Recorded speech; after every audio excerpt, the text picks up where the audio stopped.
9 lives. That's Lily. She's sweet. She's from Russia and she wants to be in the movie. She's my new best friend. Hello? Hello? Hello? Anyway, where was I? Oh right, this woman Shelley. She says you go back through past lives, incarnations, and you get in touch with everything that makes you do stuff in this life. Like, say you were an addict or nuts or something, or like stuck in old habits, you know? Like you have fears of elevators and spiders and snakes, or weird stuff like clowns and opera singers, anything sort of freaky, you know? Well, it all comes up through past life regression, so you get pulled back through what she calls the slipstream. It's karma, you know, Indian stuff from millions of years ago, the Akashic Records or something like that. Anyway, this woman, she's totally awesome. It's awesome, totally awesome. Comes up through past life regression, so you get pulled back through what she calls the slipstream. She'll walk you through the stuff, you know, like get you to clean up your side of the street. My yoga teacher told me about her. You ought to try yoga. Have you ever done yoga? Oh, you ought to try yoga. And wheatgrass and colonics, it's phenomenal. Anyway, she charges like $300 an hour, and she's got this place in Culver City. Her name's Shelley something, I don't know. It's one of those names you can't say, but like French or something. Anyway, her first name's Shelley, and she's Shelley, and versus bright red Chinese dress. She's got this hello dog, a poodle called Tiddles. But you go in there into her place, you know, and she does this channeling, these aura readings. It's totally awesome. And oh, she says that all this stuff, life, anyway, everything, is a slipstream, an illusion, a dream. Felix, that's all it is. A dream within a dream. What? A dream within a dream. Edgar Allan Poe. Sorry, I overheard you talking. A dream within a dream.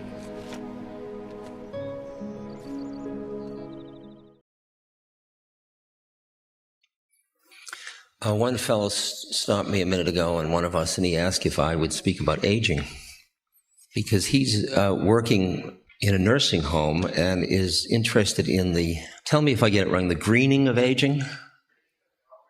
The greening of elder care. That's a nice one. I like that.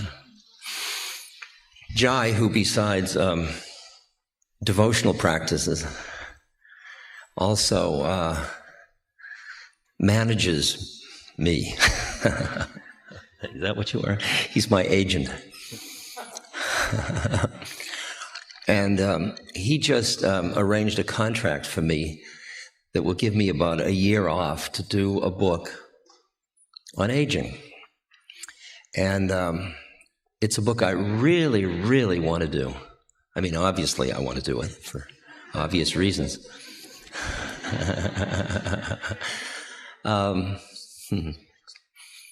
In the proposal for the book, I told 2 stories. One was the evening I took a train back from Westport to New York City. That railroad, after a certain hour, you buy your ticket on the train when you go from a little station like Westport. So I got on the train, and I had been out in the autumn leaves with a wonderful friend, and she had just shown me all the secrets and the frogs and the whole business. I was really happy.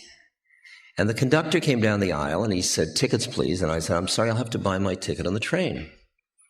And he said, "What kind of a ticket do you want?" And I said, "Do I have a choice?" He said, "Regular or senior citizen?"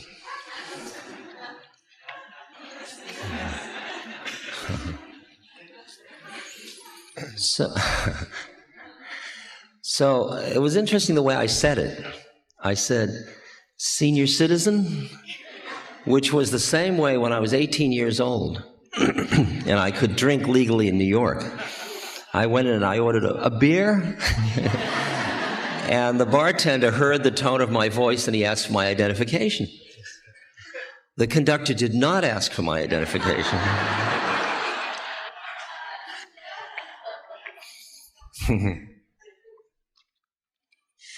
And I said, "How much is the senior citizen ticket?" And he said, $4.50. And I said, "How much is the regular one?" He said, $7. And I was very pleased. And then as he went away, I started to realize what I had put on, what mantle I had put on with the idea of senior citizenship. It wasn't just an economic category. I mean, it was technically, but it wasn't psychologically. Psychologically, it all had to do with change in status in the society. And as I started to feel the nature of the mantle of being a senior citizen, and all my models of senior citizens, I was absolutely overwhelmed with the I don't want to put it so negatively, but the mythic conspiracy we are all a part of that defines aging.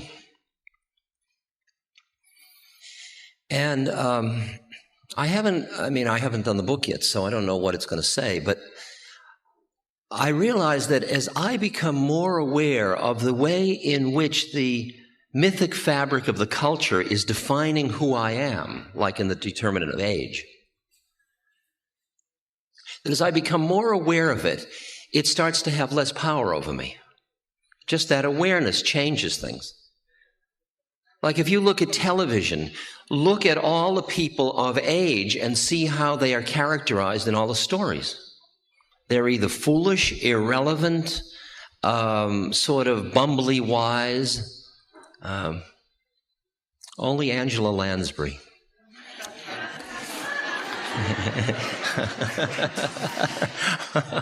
Some of you know what I mean. It's Murder, She Wrote. And she's a star from way back.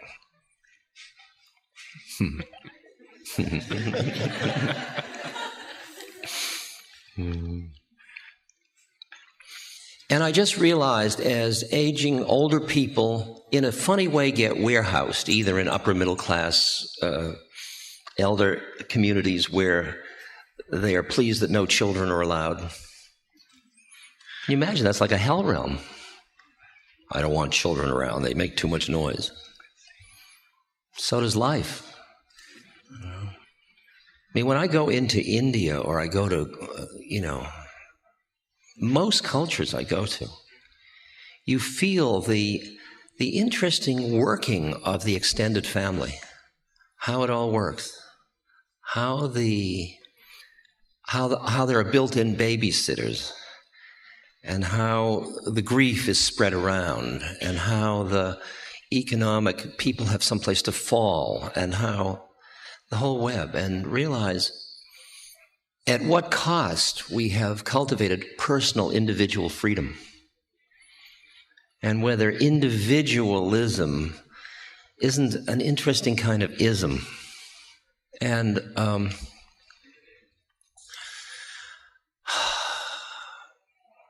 the essence of the issue of aging, it seems to me, I don't say the essence, I'd say a significant variable is the issue of power, of loss of power. And I started to think about power. I mean, I'm just at the edge of my thinking, so all of this is just one person ranting. But I remember sitting with Maharaji, and we were in Delhi, and he was lying on his tucket, his cot, blanket fallen off him. He doesn't have anything, he doesn't do anything. He's just there. Extraordinary, extraordinary being. And in the distance, we hear a huge parade going by, which has in it Indira Gandhi and her generals, and there are elephants and tanks. Major parade. Maharaji's lying there and he says, look at all that, and it's just a worldly king. It's just a worldly king. And it was interesting how I got a flick of consciousness about planes of consciousness and power. I mean, when I look at levels of power, there is no doubt in my experience of consciousness that there are planes of consciousness where an individual is connected to the universe subjectively, and therefore, as that individual thinks, so that all manifests. And that can include other people's minds and other places and all of it. I think there are individuals who can change external reality, what we would call external reality, because it isn't external for them. When Maharaji told me, as I've written about in ad nauseum, when Maharaji told me about how my mother died in Boston. And there was no way he could know that. No way. There was nobody that I was with that knew it. There was no plan that he was going to meet me. There was no hidden files. There was no ticker tape. There was nothing. And he told me that she died, how she died. And then, although he only spoke Hindi, in perfect English, he said, spleen. And spleen was the organ from which my mother died. The removal of her spleen. And I remember knowing at that moment when my mind gave up, because you've got to put, a kind of a Harvard professor mind in the presence of that phenomenon and try to bring those two things together. And there's a moment where my mind, which I feel like the rational mind has so much power. Look at technology, look at science, and I'm trained in that stuff. And look at all of the extrapolations outward, going to the moon, the medical science, all of it. Look at that's all the power of the prefrontal lobe mind. It's like the siddhis, they call them spiritually. It's the powers of the. It's like the power. The first power was his prehensile strength, and now you have the power of this thing. It's incredible. But I saw that in the presence of his awareness, that power was trivial.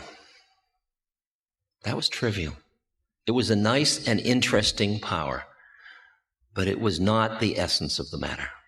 It was an instrument, as Vivekananda, I guess, said, or Ramakrishna. The mind is a beautiful servant and a lousy master.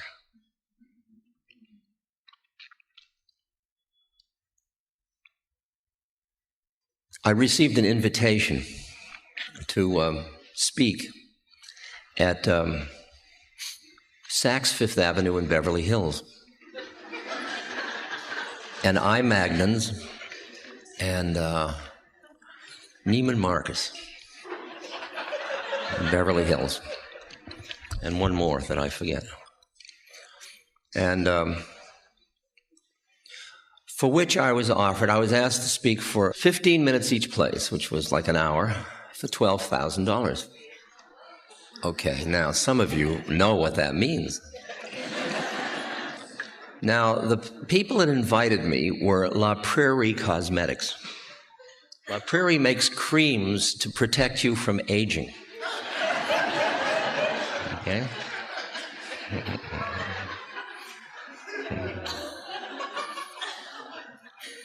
They also have a sanitarium, a place in Switzerland where you can go and have chemicals. A spa. You can a spa? No, they call it a sanitarium there. Where you go and you get injected and dejected and sucked off and reconstituted.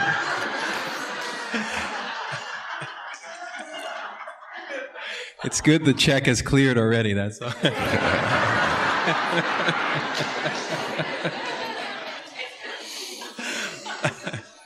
Now, many of my friends who are do-gooders, the whole lot, they didn't think I should do this because it represented that I would be supporting something I didn't really value. I didn't really agree with that because I think that that aging is a process that goes on in nature, and we're part of it, and the fact that we don't see aging as beautiful is a problem we should work with instead of recreating the world to make believe it doesn't exist. And I don't think it makes people that happy. Because the first job you have, you're worried about when you'll need the second job, and is it falling, and etc. I'm talking about face adjustments. I have no moral thing about that. I just think it's sad. So most of my friends thought I shouldn't do it, but $12,000. I mean, if you were to look at it from the point of view of the Seva Foundation, of which Jai has just retired as chairman of the board. See all the roles, see all the hats he wears? I mean, I get to wear one hat, but he wears all these hats.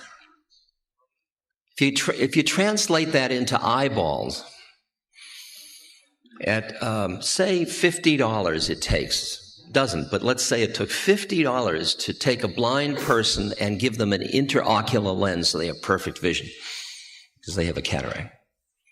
$50 into 12,000. Think of all those human beings. I thought, the hell with it. I will lecture anywhere. And it's just, I'll say the truth. That's a simple contract. That's not really a contract with the devil. It's sort of, I come out of a family of lawyers, and so you gotta figure out how to.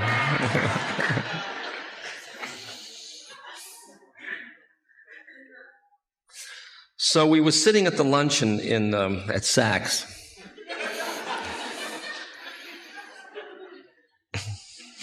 You have something to say? That turned out to be the only one I did, for which they paid $12,000. So it was 15 minutes for $12,000. That's a good agent.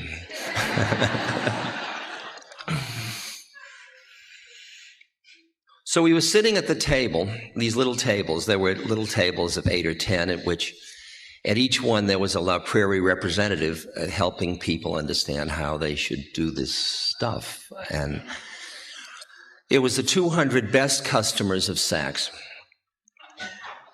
And it was a luncheon. And I was speaking right after the skin nutritionist.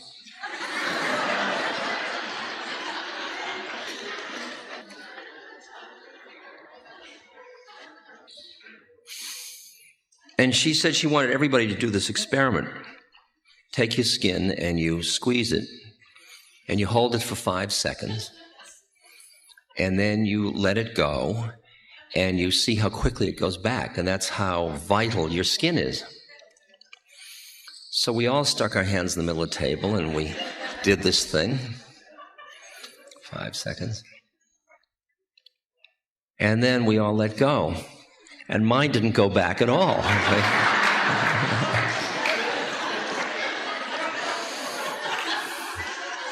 fact, if I didn't push it down now, it would still be there.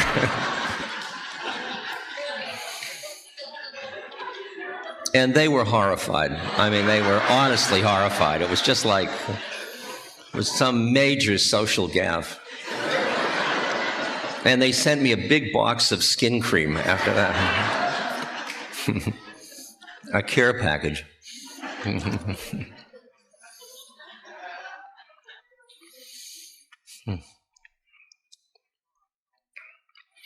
But I saw how deeply pervasive a definition of aging as something to be warded off, or something not to be enjoyed. Not to be enjoyed. Imagine that. A whole section of your life not to be enjoyed. Either because you're afraid of death, or because you're caught in a dysfunctional mythology. Because we've lost the elders in the society, and the elder wisdom is just what we need at this point, whether it comes from elders in indigenous societies or elders in any society. But the elders have derogated their responsibility. They don't think of themselves as elders. I'm no elder. I've been carrying on a dialogue with a fellow who writes lecture speeches in the White House for Bill Clinton. Very, very nice guy, David Dreyer. And I said, David, is there any space in the White House? Is there any silence? Is there any non-reactivity? Is there anybody that isn't in a power role there of some sort, that merely holds the vision, or is just present as a disinterested counselor, if you would? It's what kings always had when they had elders. And he said, oh no, there's nothing like that. And you can feel the pain of politics, where everybody's busy reacting to everybody else, and nobody is reflectively responsive. Now, when you get older, one of the things that happens is the change of time, the change of the meaning of time, in a whole raft of ways. First of all, time gets short before you're going to leave your body.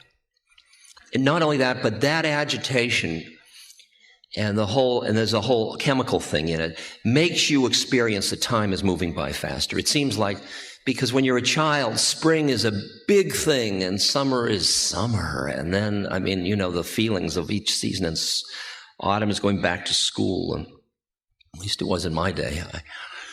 And for adults, it runs a pace. We seem not to have enough time for anything. And then we get older, the years go by very quickly. So that's one dimension of time. Then there's another interesting dimension of time. Like when I say to my friends, how old do you experience yourself as being? Not how old are you chronologically, not how old is your body, but how old do you experience yourself as being? There are different kinds of responses. People like me would say no age at all. I don't experience myself as age. I'm just here. And then this body has an age, so is my car. I have two 20-year-old cars and a 63-year-old body.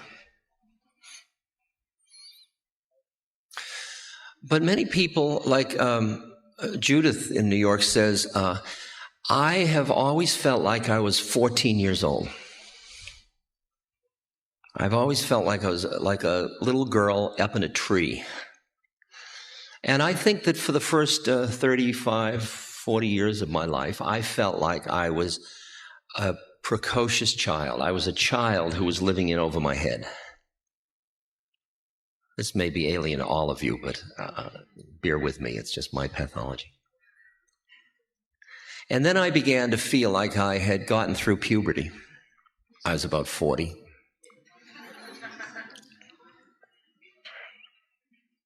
Just in time for menopause.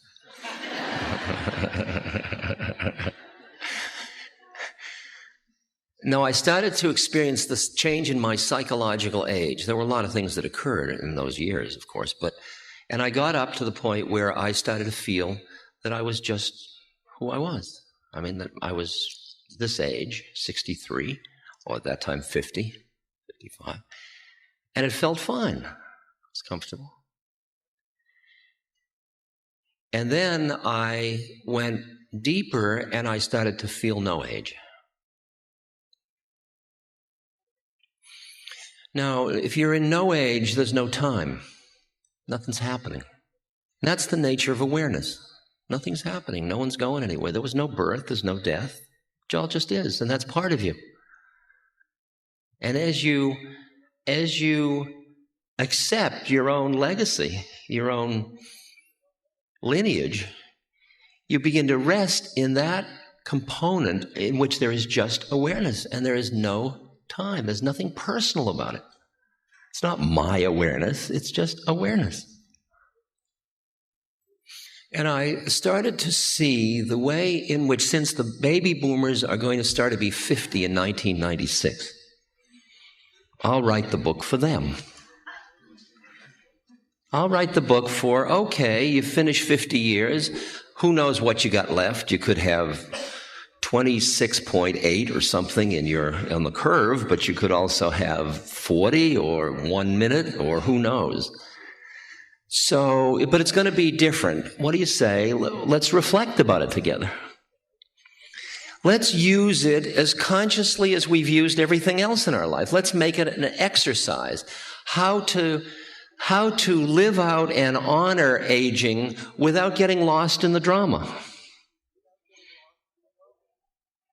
Why do you have to be, I'm old? How do you do? I'm Richard. How do you do? I'm old.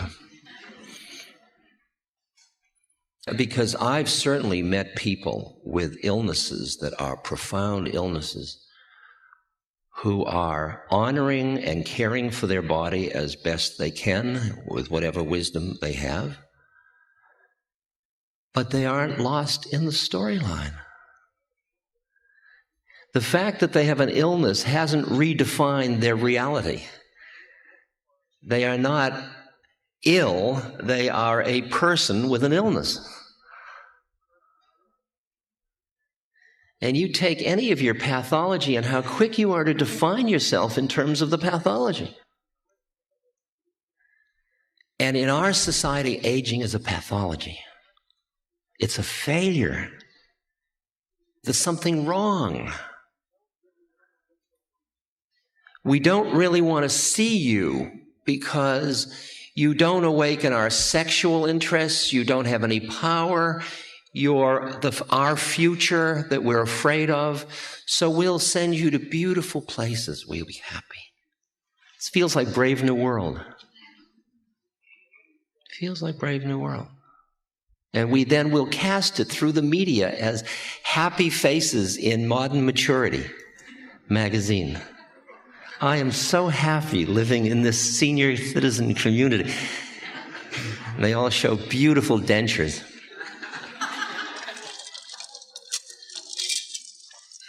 Forced by the lobby for denture makers. God, it's so macabre. You can't help but laugh. I mean, we've all been had so incredibly. So I thought I'd write a book about that. But I've been thinking about power, and Maharaji saying it's only a worldly king.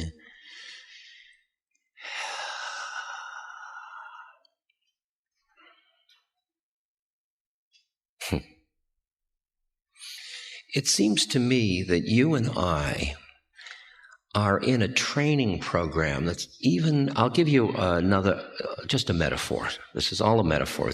Assume it's a total lie. It's just a metaphor. That you and I are part of the segment of civilization. We are not exclusively, we're just a part of it, a tiny part of it, that is developing increasing awareness in a pretty largely unconscious system, which is, the unconsciousness of our living in ways that are destroying our chances of continuing to live. That's pretty unconscious. And we're doing it left and right, every one of us, every day, all the time. You talk about denial. We are all in it right up to here. Right up to here. And I see the system when I have a great statistic. This was a study done in high schools, urban junior high schools. It was a study done of teachers in 1940, and the study was repeated in 1990 with a sample of teachers from the same schools. You might have seen this. I think it was in the New York Times, I'm not sure. Teachers list biggest school problems was the headline. The list in 1940 was talking out of turn, chewing gum, making noise, running in the halls, getting out of turn in line, wearing improper clothing, not putting trash in the wastebaskets. The list in 1990, biggest school problems: drug and alcohol abuse, pregnancy, rape, robbery, assault, suicide. That took 50 years.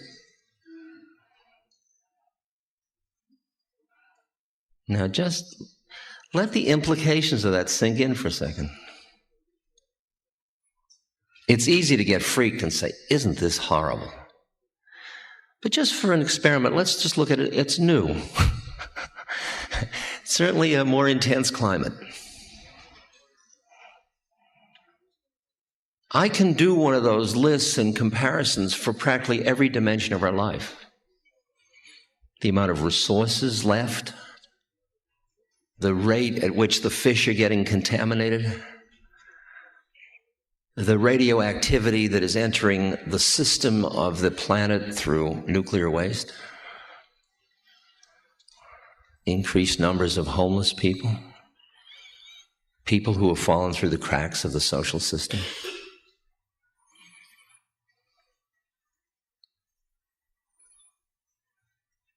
On and on. And what I experience is that the rate is exacerbated by the technology of our lives. The rate of the ethical, social, philosophical shifts that are occurring. I mean, just that you and I have lived through the coming down of the Berlin Wall and the break of the Soviet Union and the break of another ism. We haven't gotten through capitalism yet, but we're through communism. Because life isn't isms, it's humans. But I would feel that you and I, in the remainder of our lives, face some profound changes.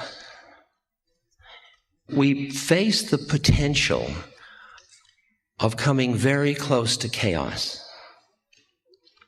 Because you just take the difference between the rich and the poor, which is one of the major destabilizing influences in a society, or north and south in the world scene.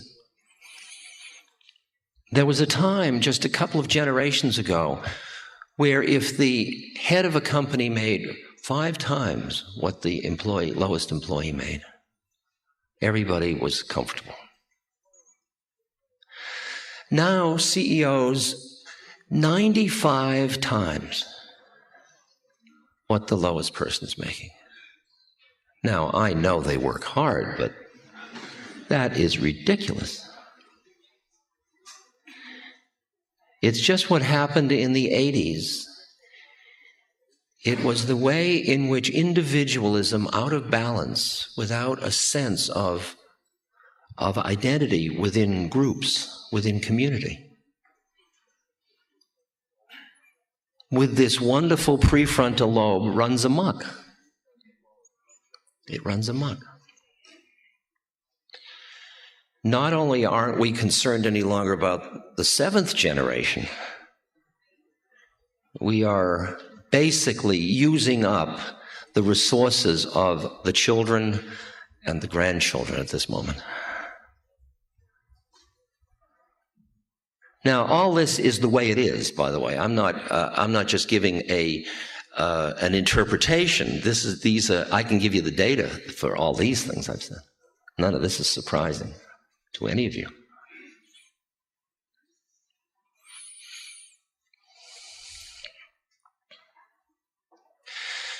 If you've spent your whole life, as many of you have, creating a secure situation, that word secure is in jeopardy.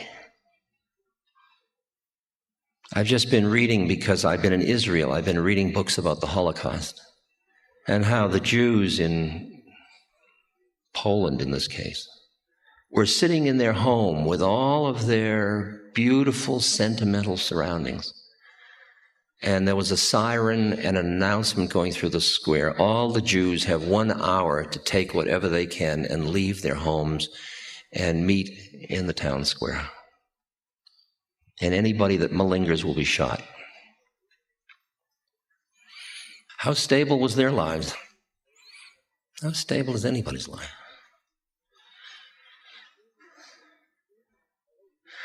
Assuming things, as that stability is threatened, what happens when we were talking yesterday about fundamentalism, as that stability is threatened, people contract. If they have a vested interest in things staying the way they were in President Reagan's American dream in the 40s. If you've got an investment in that and then it all starts to change and you can't quite stop it, and your team can't stop it, you contract. And when you contract, your heart closes, you go up into your mind, and when you get into your mind, you cause a lot of trouble. Because the mind in the service of fear, the quality of the thinking mind is it thinks about things, so it sees everything as an object. So all people become them. And they must be dealt with in order to protect you.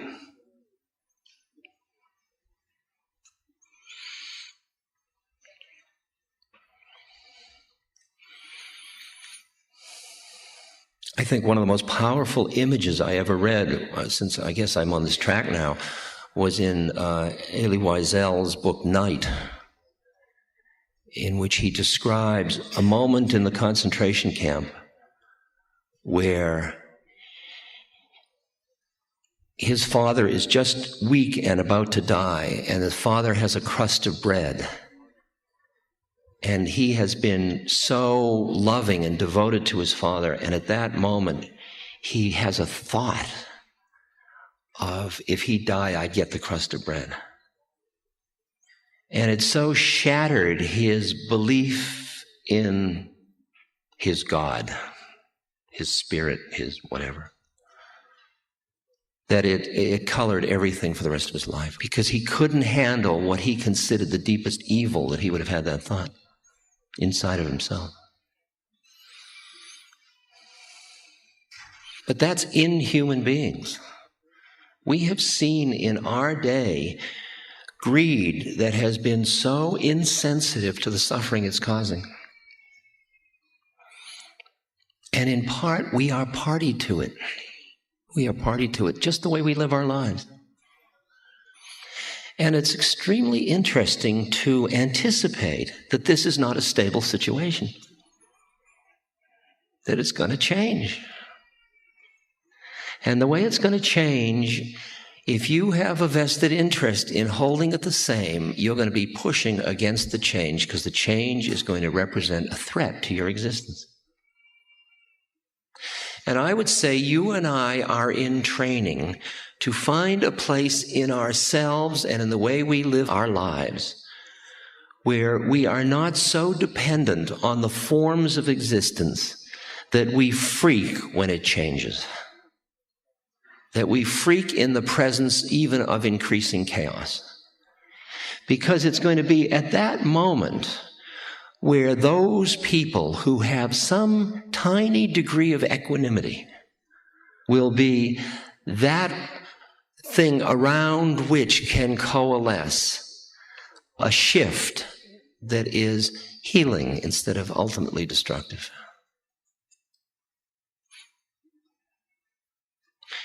I mean, I think that society still thinks it will solve. It's been holding on to the model of progress for many years, which means science, technology, that we will solve everything with our minds. And I don't think that's the case. I do not think that's the case. And the predicament is when we say, well, there is the need for spirit, it immediately turns in the need for religion, and we just have a new power struggle. I'm not talking about that. I'm not talking about bringing Christianity into the schools. I wouldn't mind bringing Christ in, but I sure as hell don't want Christianity.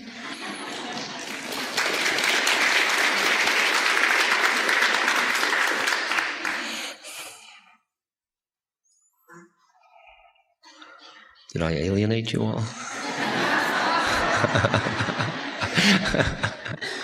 All the Christians leaving.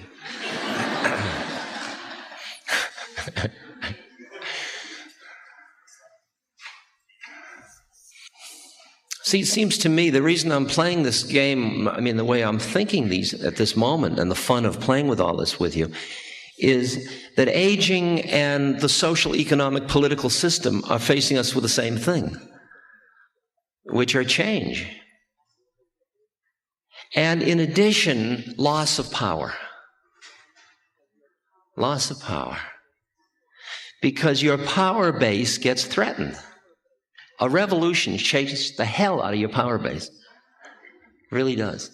And that image I have is still strong in my head I'm in a village in Guatemala, and all the men have been murdered by the army, which is in the service of the wealthy, and that is backed by the United States, of course. And these Mayan Indians, these men have been murdered, and the women are there with their babies, and they're, in a way, huddling within their villages, waiting for the army in the service of the wealthy to come back and do them in. If they should even murmur the fact that they would like enough land to till to be able to survive. And from there that year, I flew to Beverly Hills, flew to Hollywood, Los Angeles. And I ended up in Brentwood, very, very luxurious suburb. It's all suburb, it's all in Los Angeles. And I drove down a street in which there were just high walls and television monitors at electronic gates. A street in which there were no humans. There were just walled buildings and gates. And there were little strips of lawn in front, about 5 feet wide. And on each lawn, all the way down, was a sign stuck in black and red, and it said, "Armed Response." And the image was of all the rich people hiding behind the walls, waiting for the next Los Angeles riot, when that sign isn't going to do it.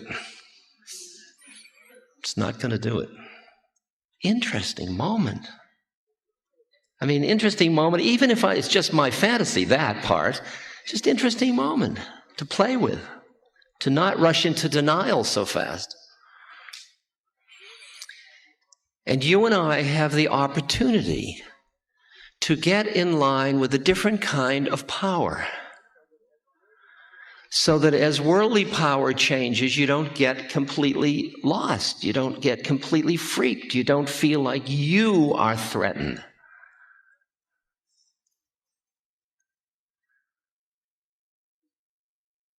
Now, there's another dimension that's sort of in here. It's got to be played in. When you as an individual feel very threatened, one of the things you do is you align yourself with groups because you feel power through, like you feel power through the church, or you feel power through a lobby that's powerful. You feel power through identifying with a country, like we are Americans. What that represents is my passport. That kind of power. When the Jews faced the Holocaust, which made the individual life so utterly, utterly, utterly at the whim of a dark force, what the people did as the millions of them were destroyed was they increased their identification with the group rather than with the individual, because the individual was so vulnerable. At least the group, which was so vulnerable, was less vulnerable. You can feel in the newspapers when you read an article that starts to show that the United States is less powerful. It doesn't have the power to play out its dream. It's like the British Empire being brought to its knees by Gandhi and his salt. The sun never set on the British Empire. It was everywhere, all around the world. And Gandhi said there's going to be change, and the English are going to have to leave, but it's important that they leave as friends. It's important that whatever changes go down, there be the optimum amount of compassion. And for that compassion to exist in your and my hearts, we have to be able to deal with uncertainty, change, chaos, loss of power without immobilizing fear, or without the depth of the fear that makes us go into massive denial and massive violence to other human beings. So I would say you and I are in training. And it's not quite as idle a training as one might like it if one says, well, we have infinite reincarnations. It is true on the spiritual level that if this earth goes under, because of radioactivity. You just wait 275,000 years, and then at some point, some amoeba will fly in from somewhere else, and the whole game will start again, and in a couple of billion years here we'll be again. And out there's no time, so what difference does it make? It's just a blink of an eye anyway. That's the world of India, which lives with the yugas and the kalpas of time. And after all of the 4 seasons, the Sat Yuga, the Dwat Yuga, the Tret Yuga, the Kali Yuga, or the Tret Dwat, then Shiva, who's been sitting in meditation, creating the whole universe out of his mind, stands up and dances the pralaya, and the whole thing dissolves in one huge mushroom blast back into itself, into the formless, and then he sits down and creates it all again. You can jump to that level of time. I do it often, because that's also true. The truth is, whether we solve the problems of environment, violence, breakdown of social structures in a harmonious or disharmonious way, at one level is just a curious phenomenon. From yugas and kalpas and reincarnation and other time dimensions, it's hardly a flick of an eye. But you and I also are on Earth at this moment in bodies and have a curriculum. And that curriculum has to do with doing, as our hearts dictate, doing what we can to relieve suffering. And ultimately, what we can do to relieve suffering is be that which is able to be in the presence of suffering without creating more suffering. It's like learning to keep your eyes open in hell. Just looking at just what is and not going under into, oh my God, oh, I wish it hadn't, oh. To the extent you hold a model of how it used to be or how you wish it were that prevents you from seeing what is, better luck next life. Because you're in for a lot of suffering. Because the suffering is the clinging of the mind, the not looking at what is. And out of what is, what do you say? There was this beautiful saint in India, in the mountains, who died, I think, early 1900s. And he was a great, wise being of vast vision and power, a lot of siddhis of power. And he said, it was, if he was in reverie, he said, there'll come a time when you'll walk 5 miles and you'll see a firelight and you'll be so happy to know another human being exists. See, that's such a tasty image to work with for consciousness. For a personality, it's a drag. Oh my God, that sounds terrible. Oh God, well, at least I won't be around. Oh, but gee, oh God, that means, ugh. That's personality. That's a psychodynamic entity, suffering like hell, holding on to who I am. But that isn't who you are, fortunately, so you can relax. It's who you're manifesting as, but who you are is just no time, no space, no birth, no death, no coming, no going. No form, nothing to do. All just phenomena occurring. Life, death, change, chaos. Here comes death. Again. You talk about the Peace Corps. That's what this is. We're talking about real training for a real Peace Corps. As I said yesterday, the Dalai Lama, who can say, I'm not angry with the Chinese because it isn't functional. It's Stephen's forgiveness. It's all that stuff. It's letting go. It's letting go. It's letting go. Here we are. It's letting go and listening to the deeper powers of the universe. It turns out that in our relation to the earth, We aren't the masters of the game like we thought we were. We're just part of the system. It's a major change. I grew up in being taught in science that we could manipulate the physical universe in such a way to make us happy. And I never remember the discussion of what it would do to the physical universe. You try getting away with a course like that in school now? Don't be silly. Everybody's just beginning to reckon. I mean, I'm part of an organization called the Social Venture Network, which is a group of businesses. It's got Ben and Jerry in it, and Levi Strauss, and the Roddick's from the Body Shop, and all those kind of people, the Calvert Fund. And it's a group of people that get together to see how socially and environmentally responsible business can be.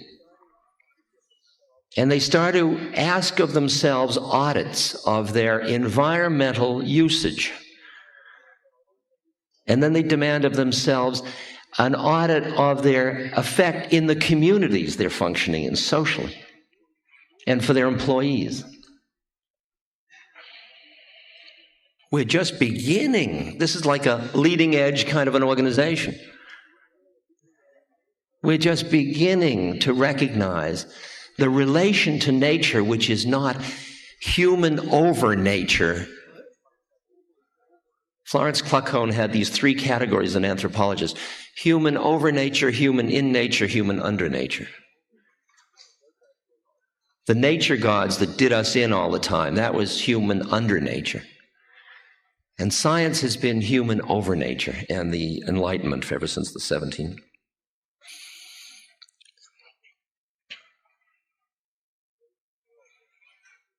In Brave New World, their mantra is, because they have built a society that was rooted in Henry Ford's philosophy.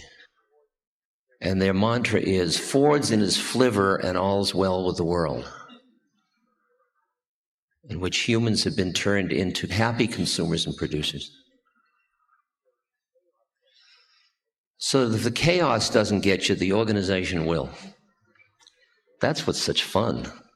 There's no way to escape. And here we are. And it's all joyful. Try that one on. You laughing? Have you got a true guffaw in there for all this?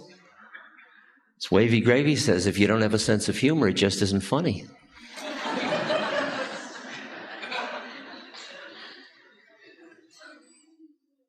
Some of you say, how can you laugh at a time like this? I was just feeling terrible about this. Milk it as long as you want.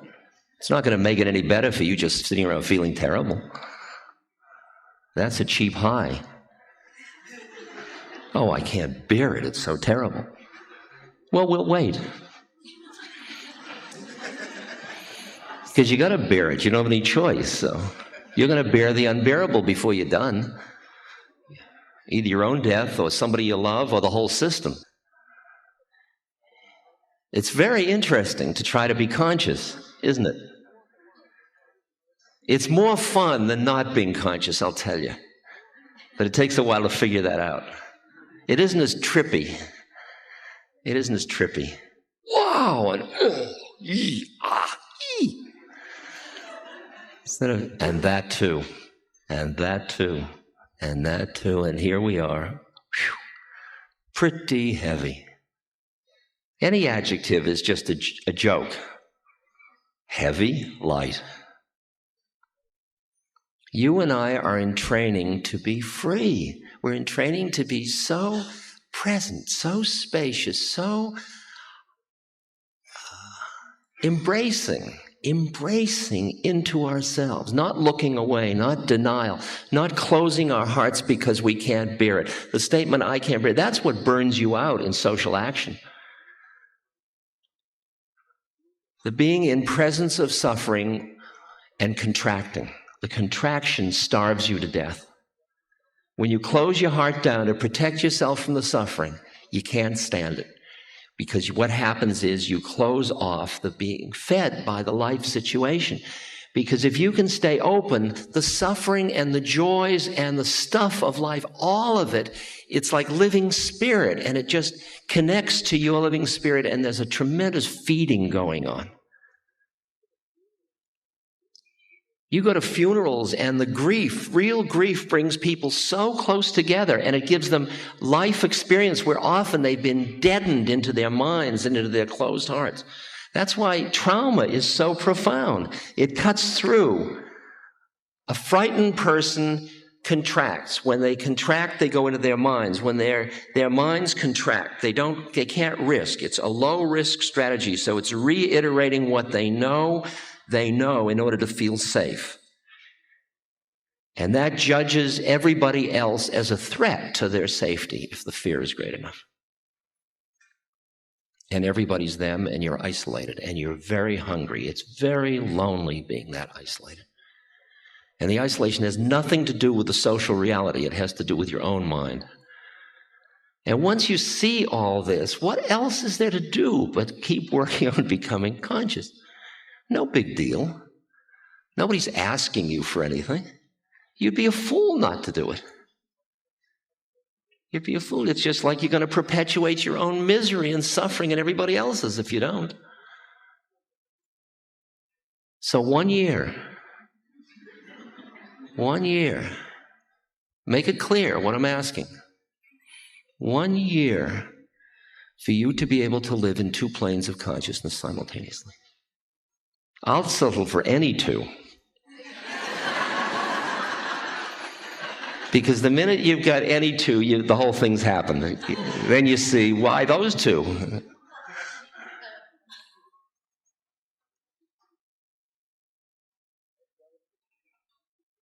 And the other thing is, do it joyfully. Do it joyfully. I mean, when you meet somebody that's suffering, what do you have to offer them? You could offer them your empathy.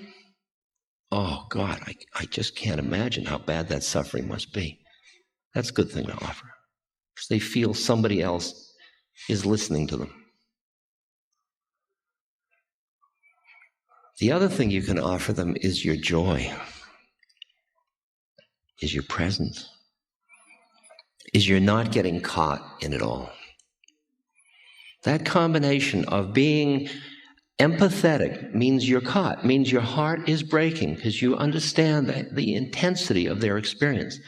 And at the same moment, you are absolutely equanimously present, not clinging to anything, just watching the phenomena of the universe change. Then your acts are compassionate. That is where the root of compassion is. The root of compassion is not empathy. That's kindness, and that's good. It's great. But it is not the ultimate compassion. The ultimate compassion is the act which has the potential to relieve every level of suffering. Not just the food in the belly or the mattress for the night. It relieves the suffering that comes from separateness. And the suffering that comes from separateness is only when you are present with another person, not when you are separately present. So the whole game of helping another human being, if you're busy being the helper, you make them the helpee, and you've just created suffering. Isn't that bizarre? With the very act of helping somebody. And then you jump out of that one and it's, who's helping anyway? What the hell? It's just, Enough, Johnny. It just seems that we touch moments where we feel deeply connected. Then a moment later, it's a new moment, and we want to cling to the experience. I invite you not to cling. I invite you to open to the next moment and let it have its own richness There is a real problem when you have got a weekend as rich and thick as this one has been for all of us, to not try to hold on to the glow. Nothing will kill it faster than clinging. So we're going to do a final thing together, and afterwards we're going to go out into the universe. And suddenly we'll be in cars, on roads, in homes, cooking suppers, doing laundry, answering telephone calls, being charming, looking at television, reading the papers, responding to the calls of help around us, fighting with people. It's such a rich diet that faces us. How couldn't you be ecstatic at the opportunity? I invite you to look at your life just that way, as a most remarkable curriculum.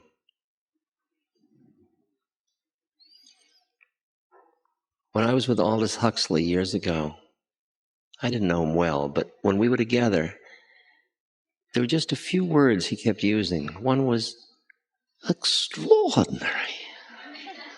Another was, how curious.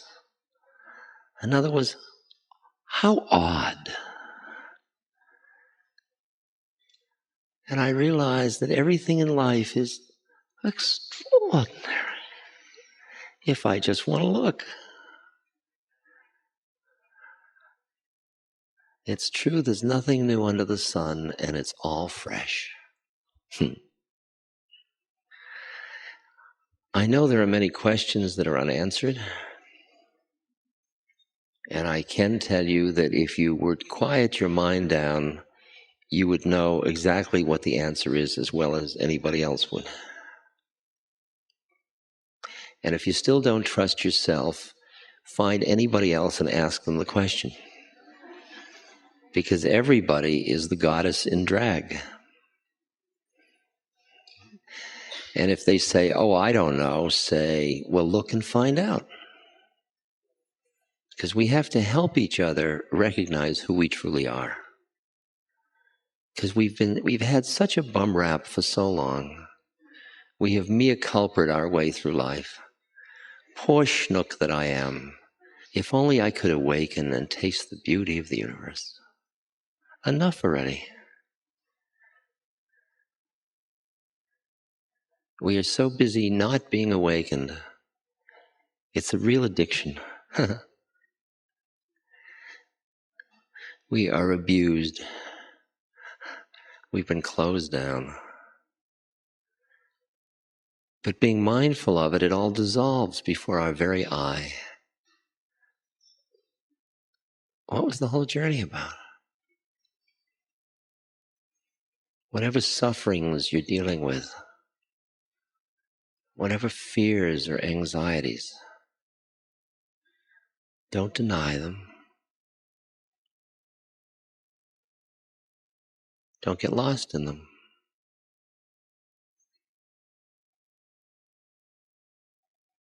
Denial, invest them.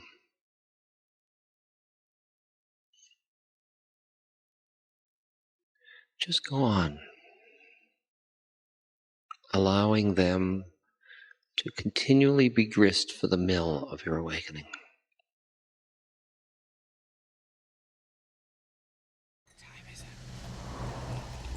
Let's make no mistake about that. Let it be understood.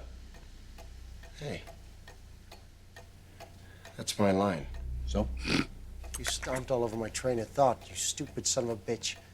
You stomped all over my keynote speech. This was supposed to be my stupid keynote speech. I'll kill you. I'm sorry.